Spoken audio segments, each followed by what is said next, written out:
बिस्मिल्लाहिर्रहमानिर्रहीम। अस्सलामु अलैकुम वरहमतुल्लाहि वबरकातुहू। मौजूद हाज़रीन इकराम, बुजुर्गाने कौम और मिल्लत, मेरी इज़्ज़तदार माँ और बहनों, गयूर नौजवान साथियों, के नशीन बतशरीफ फरमा मजलिस इत्तेहादुल मुस्लिमीन के रुकन असम्बली तेलंगाना अहमद बलाला साहब, वो ऑब्जर्वर। अच्छा, अब हमारे आप लोग हट जाइए, उनको आ जाना, इधर हट जाओ, आ जान दो, हट जाओ, हट जाइए, हट जाइए, आ जाओ भाई, पुलिस वाले हट जाओ, आने दीजिए, आने दीजिए, आने दीजिए, आने दो, आने दो।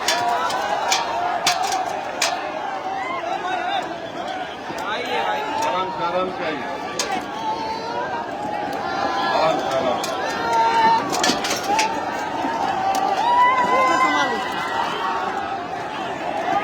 आगे ले गया भाई।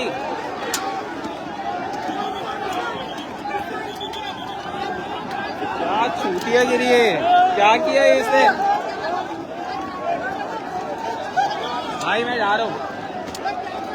अबे पागल है क्या? कैमरे की बात ऐसा शूट नहीं होगा भाई। मैंने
सुनिए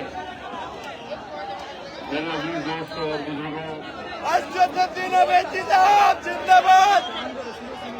जनाब अतीफ अहमद साहब, वार्ड नंबर 145 से जनाब मोहतरमा खैरुन्निसा साहिबा और हमारे भाई उन राजू साहब, मैं सबसे पहले आप तमाम का शुक्रिया अदा करता हूं कि आपने पिछले विधानसभा के चुनाव में मजलिस इत्तेहादुल मुस्लिमीन के उम्मीदवार को 42,000 वोट देकर उनकी ताईद का ऐलान किया और मुझे यकीन है कि इंशाअल्लाह ताला जितनी बड़ी तादाद में आपने वोट दिया है वो मुस्तकबिल में हरगिज रायगा नहीं जाएगा। और मुझे यकीन है कि आइंदा विधानसभा के चुनाव में यहाँ की आवाम, मानपुर शिवाजी नगर की आवाम मजलिस इत्तेहादुल मुस्लिमीन के एमएलए को मुंतखब करके रहेगी। ए भाई, ये किसको मत बोलो, छोड़ दो ना, छोड़ दो। अब आप आराम से बैठना, आराम से कर लीजिए। अब आपसे मोहब्बत है, आपसे भरोसा करके आपको यहाँ तक बुलाए। अब आप हमारी बात सुन भी लीजिए। अब लोग ये बच्चों के ऊपर लो, ये बच्चों के ऊपर लो, छोटे बच्चों के ऊपर लो। हाँ, अभी आप सुनिए हमारी बात को। देखो, ना उद्धव ठाकरे, ना देवेंद्र फडणवीस, ना अजित पवार, ना शिंदे, ना किसी कांग्रेस के नेता को इतना करीब आने देते आपको। हमारा आपका दिल का कनेक्शन है। चाहे तो इतना करीब आने नहीं देते। तो अभी हमारी बात सुनिए आप। ये छोटे बच्चों को ऊपर लो, छोटे बच्चों को।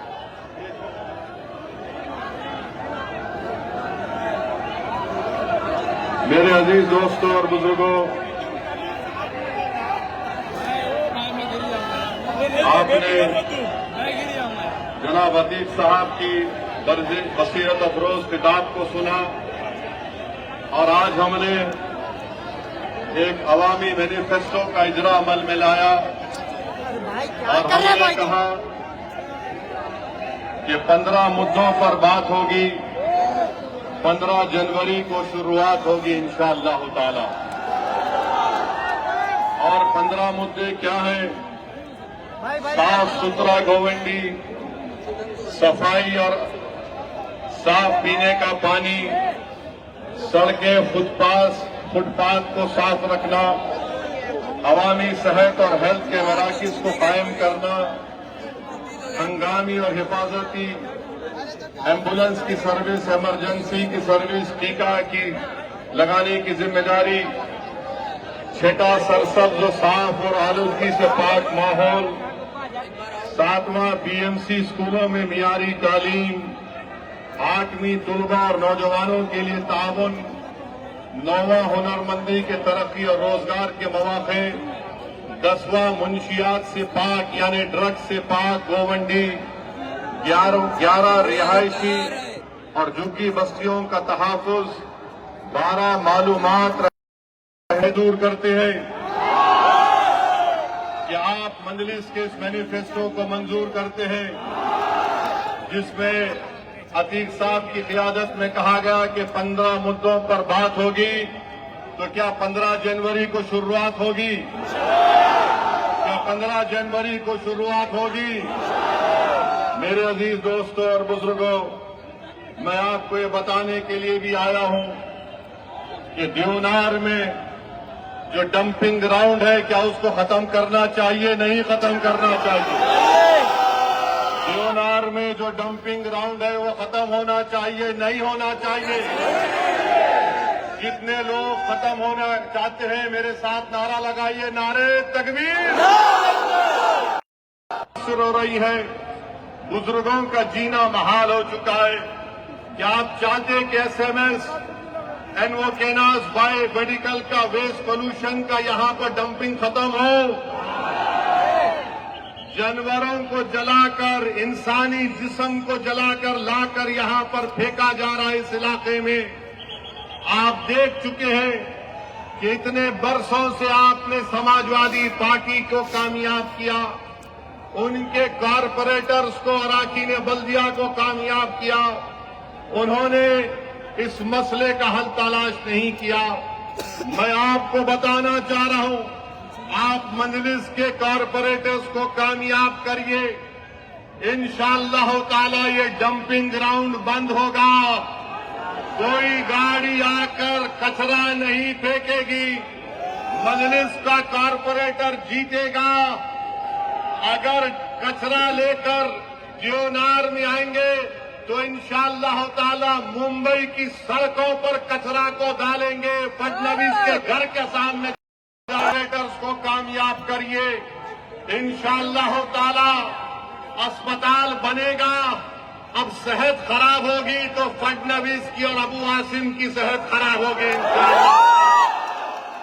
जिस्मानी नहीं, सियासी सेहत खराब होगी। मेरे भाई रुक जाओ, बच्चे को ले लो, बच्चे को ले लो। हाँ ले लो, आ जाओ बेटा, आ जाओ। बच्चे के मुस्तकबिल के लिए आपको 15 तारीख को डालना है इंशाअल्लाह। चौथी बात, गवर्नमेंट स्कूल नहीं है, गवर्नमेंट स्कूल नहीं। अरे सुनो,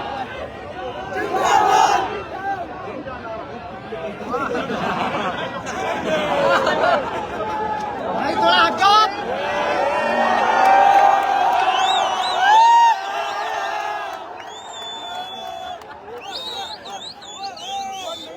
गवर्नमेंट स्कूल नहीं है। और हमारे भाई बता रहे थे कि वार्ड नंबर 135 में बैगनवाड़ी जाना पड़ता है, शिवाजी नगर जाना पड़ता है बच्चों को।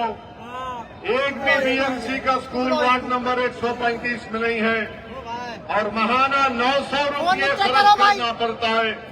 मैं आपसे वादा कर रहा हूं, आप वार्ड नंबर 135 से मजलिस इत्तेहादुल मुस्लिमीन के उम्मीदवार को कामयाब करिए। इंशाअल्लाह ताला गवर्नमेंट स्कूल खुलाया जाएगा। जो काम समाजवादी पार्टी ने नहीं किया वो काम सही तरीके से सही राह पर ले जाने का काम अतीक की क़यादत में मजलिस इत्तेहादुल मुस्लिमीन करेगी। मेरे भाई, पानी की सप्लाई बराबर नहीं आती है और आप देखते हैं कि गोवंडी, शिवाजी नगर, मनखुर्द में बारिश होती है तो पानी जमा हो जाता है। मैं आपसे वादा कर रहा हूं कि इंशाअल्लाह ताला मजलिस के कॉरपोरेटर कामयाब होंगे तो पानी की सप्लाई भी सही होगी और बारिश में पानी जो जमा हो जाता है उसके निकासी का इंतजाम किया जाएगा। रोड नहीं है, ट्रैफिक की वजह से गोवंडी, बैगनवाड़ी, शिवाजी नगर में ट्रैफिक जाम हो जाता है।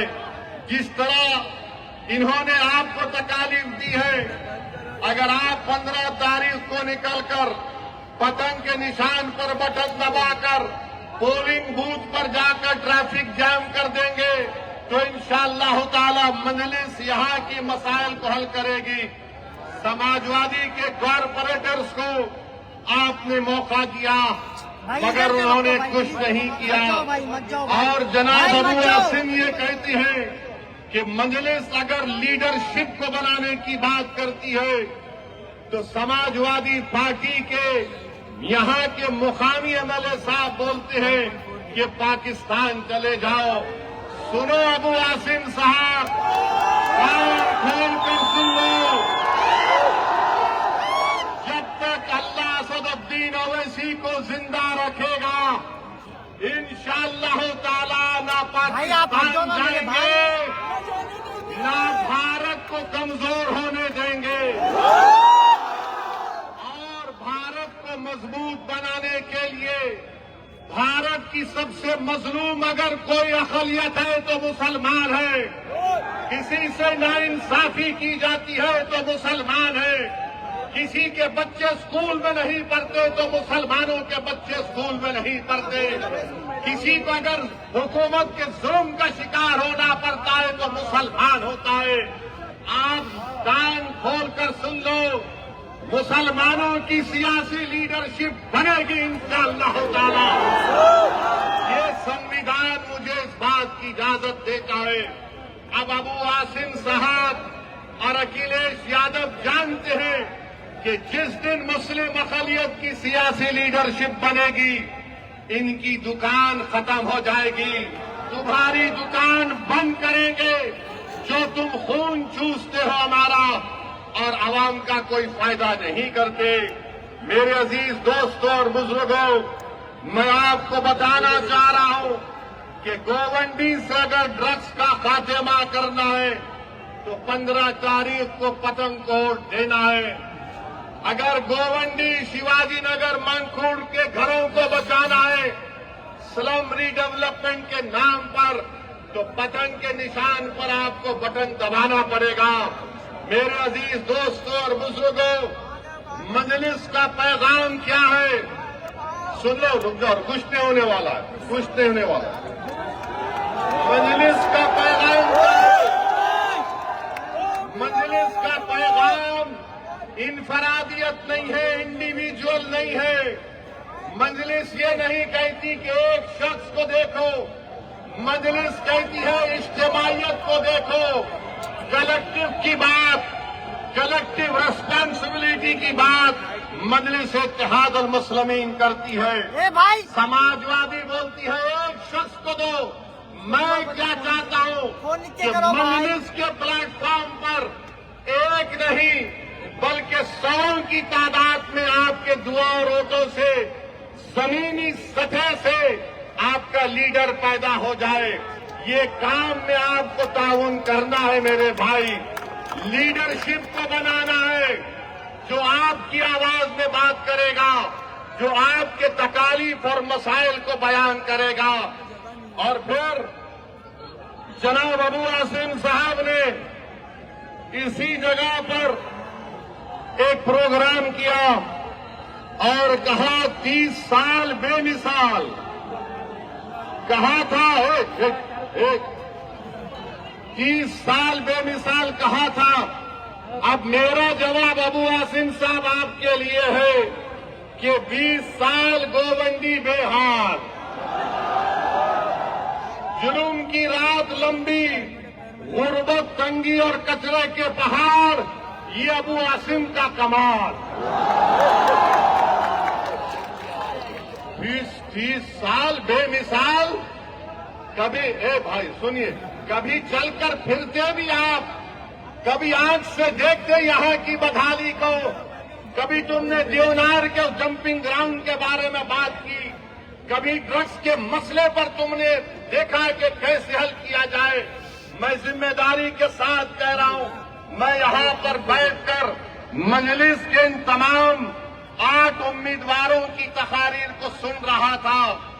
मैं आपको जिम्मेदारी के साथ बता रहा हूं कि बहुत लंबे अरसे के बाद मैंने ऐसे काबिल उम्मीदवारों को देखा है। आपसे गुजारिश है, दरमंदाना अपील है कि आप इन 8 उम्मीदवारों को बटन के निशान पर बटन दबाकर इस विधानसभा राज के वार्ड की तरक्की के लिए आपको कामयाब और कामरान करना है। और आप जानते हैं मेरे भाई कि देवेंद्र फडणवीस बार बार बोलते हैं ये ट्रिपल इंजन की सरकार है। मुंबई पब्लिक स्कूल से नटवर पार्क कंपाउंड में 2 साल लग गए रोड को बनाने के लिए। अरे फडणवीस साहब, ये कौन सा तुम्हारा ट्रिपल इंजन की सरकार है? मेरे अजीज दोस्तों और बुजुर्गों, ये बुनियादी मसाइल है और इंशाअल्लाह ताला आप मजलिस के उम्मीदवारों को कामयाब करिए। मुझे यकीन है कि इंशाअल्लाह ताला ये उम्मीदवार आपके काम करवाएंगे और हम इनके पीछे रहकर इनको पूरा इनके ऊपर नजर रखेंगे कि वो किस तरीके से काम कर रहे हैं या नहीं कर रहे हैं। और जो लोग ये समझ रहे हैं कि 42,000 को अतीक को हासिल हुए, ये गलती से हासिल हो गए। अबू आसिम साहब, मैं आपको बता रहा हूं, हमसे थोड़ी कोताही हो गई। अगर असदुद्दीन ओवैसी इन रोडों पर चल जाता तो तुम भाग जाते।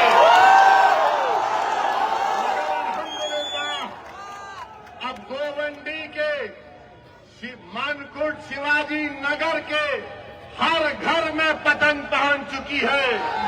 हर घर में मजलिस का पैगाम पहुंच चुका है।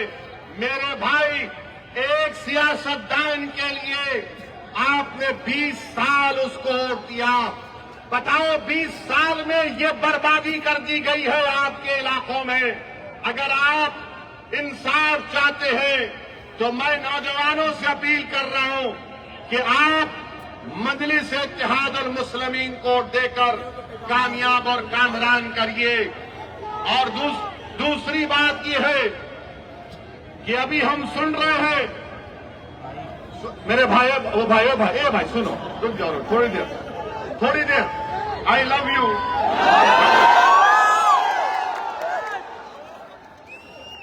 अभी हम सुन रहे हैं कि एक क्रिकेट टीम में एक बांग्लादेशी था, उसको हटा दिया गया। बराबर ये बांग्लादेश में हिंदुओं पर जुल्म हो रहा, मैंने भी उसकी मजम्मत की। मगर ये तो बताओ मोदी जी, अगर बांग्लादेश में किसी की मॉब लिंचिंग होती है तो आपको गुस्सा आता है, मगर महाराष्ट्र के जलगांव में जिस बच्चे को मारा गया था उसके ऊपर आपको गुस्सा क्यों नहीं आता मोदी जी, फडणवीस जी? सबसे पहली मॉब लिंचिंग 2014 में मोदी की हुकूमत बनने के बाद पूना में मोहसिन शेख की हुई थी और जलगांव में सुलेमान पठान को उसी के दोस्तों ने मार मार कर उसको शहीद कर दिया। अगर बांग्लादेश में कोई हिंदू मरता है हम कंडेम करते हैं, मारने वालों को जालिम कहते हैं।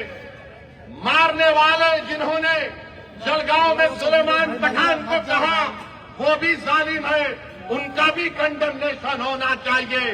बांग्लादेश हो या भारत हो, इंसान की जिंदगी इंसान होती है, हिंदू की भी जिंदगी होती है, मुसलमान की भी जिंदगी हो सकती है। और हम पूरे बीजेपी वाले आज टीवी पर बाजा बजा रहे, हमने एक प्लेयर को वापस कर दिया। अरे सुनो, तुम क्या सबको बेवकूफ बनाना चाहते हो? सुनो, एक क्रिकेट प्लेयर को निकाल दिया, पूरे बीजेपी वाले बोल रहे ये हमारे इत्तेहाद की कामयाबी हुई है।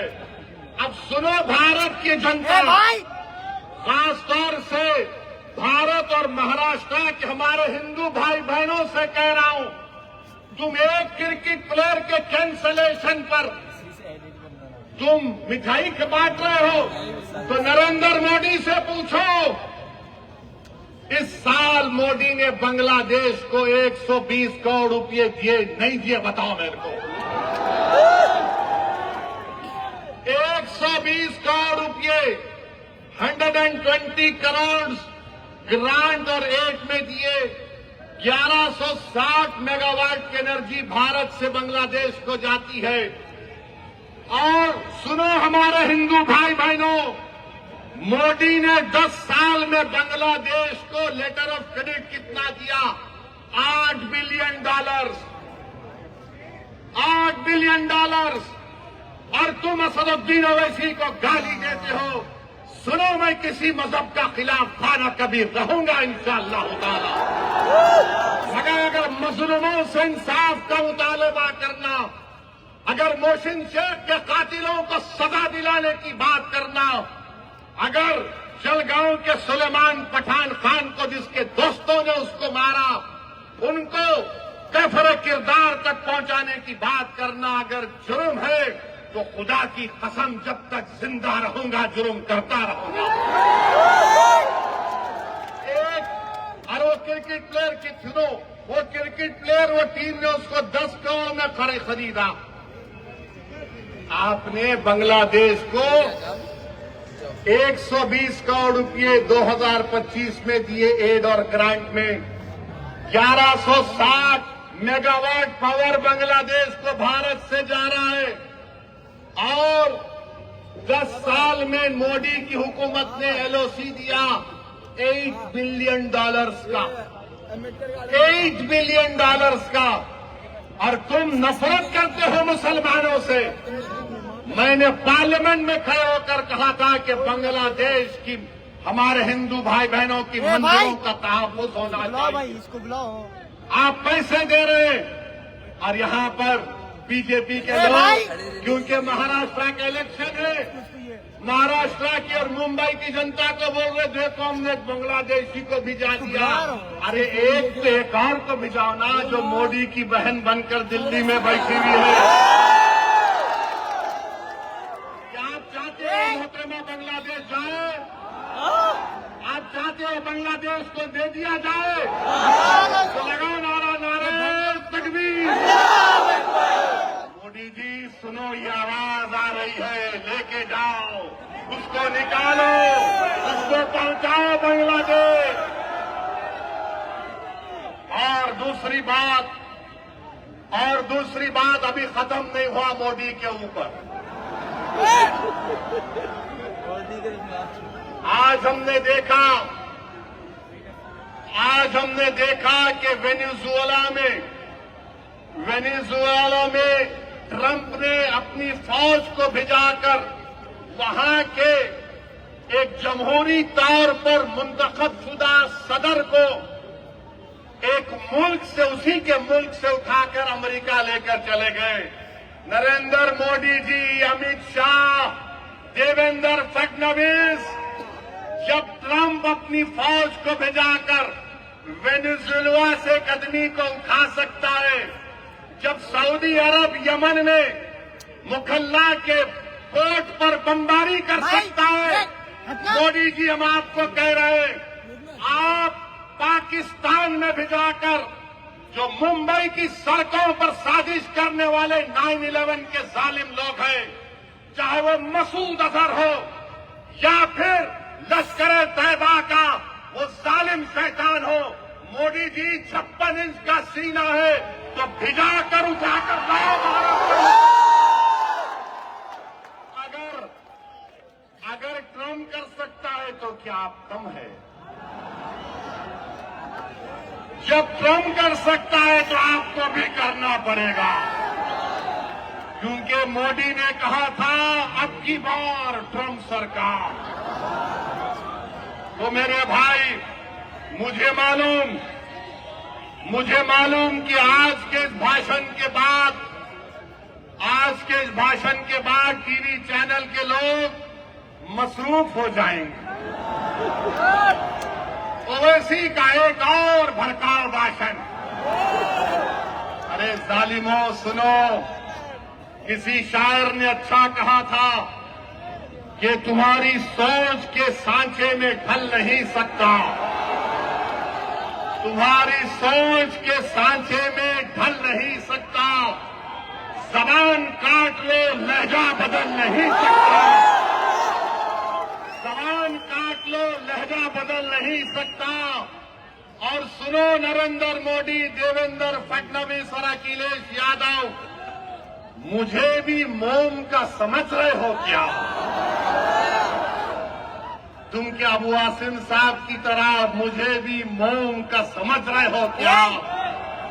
तुम्हारी नौ से ये लोहा पिघल नहीं सकता। तो मेरे अजीज दोस्तों और बुजुर्गों, अब आएंगे समाजवादी के लोग, उत्तर प्रदेश से भी आएंगे और आकर सिर्फ एक ही का नाम लेंगे, दूल्हे भाई आकर ये बोलकर गए थे। तो इनको पूछो, अगर समाजवादी पार्टी के तरफ से कोई एमपी आएगा तो एमपी से पूछो, जब भारत की पार्लियामेंट में वंदे मातरम पर बहस हो रही थी तो किसने भारत की पार्लियामेंट में खड़े होकर भारत के संविधान का हवाला देकर कहा था? मैंने कहा था कि भारत का जो आईन है, प्रियम्बल है, वो शुरू होता वी द पीपल के नाम से, भारत माता के नाम से शुरू नहीं होता। वो किसने भारत की पार्लियामेंट में खड़े होकर कहा था कि भारत का जो संविधान का आईन का प्रियम्बल है वो क्या कहता है? जिस वक्त संविधान को अपना रहे थे 24 जनवरी 1950 को, तो क्या कहा था? Liberty of thought, expression, belief, faith and worship कहा था हमने। और ये समाजवादी पार्टी के जितने एमपी खड़े होकर कह रहे थे, मैंने खड़े होकर कहा हम इस मुल्क के लिए अपनी जानों को कुर्बान करते और करते रहेंगे। मगर हमने कहा कि हम सिर्फ अल्लाह की इबादत करने वाले हैं, हम अपनी माँ से बेइंतहा मोहब्बत करते। मेरी माँ खुदा नहीं है, मेरा खुदा वो है जो जमीन और आसमान का खालिक है। मेरी बात का यकीन मत करो, उठाकर सुन लो यूट्यूब पर जितने समाजवादी पार्टी के एमपी तकरीर किए। मैंने कहा था इय्याका नाबुदु व इय्याका नस्तईन। तुमने क्या कहा था बताओ? भारत का संविधान मुझे इस बात की इजाजत देता है, ये समाजवादी पार्टी ने उत्तर प्रदेश में और महाराष्ट्र में जितना बेड़ा गर्क किया है मुस्लिम अक़लियत का, जितना इसमें बराबर का हाथ कांग्रेस का, शिवसेना का, राष्ट्रवादी कांग्रेस का है, बीजेपी का है, उतना भी हिस्सा समाजवादी पार्टी का भी है। याद रखो आप, ये तमाम नहीं चाहते कि तुम्हारे दिल में जो तकलीफ है तुम्हारी जबान पर आ जाए। ये कभी नहीं चाहते कि तुम्हारा जो ख्वाब है उसको पूरा किया जाए। ये कभी नहीं चाहते कि तुमको साथ लाकर खड़ा किया जाए। ये कभी नहीं चाहते कि तुमको लीडर बनाया जाए। मजलिस का पैगाम ये है कि तुम साथ भी खड़े हो गए, तुम आत्म आप डालकर जमहूरी तरीके से अपनी लड़ाई को लड़ोगे। तो क्या आप मजलिस को देंगे 15 तारीख को? 15 तारीख को पतंग के निशान पर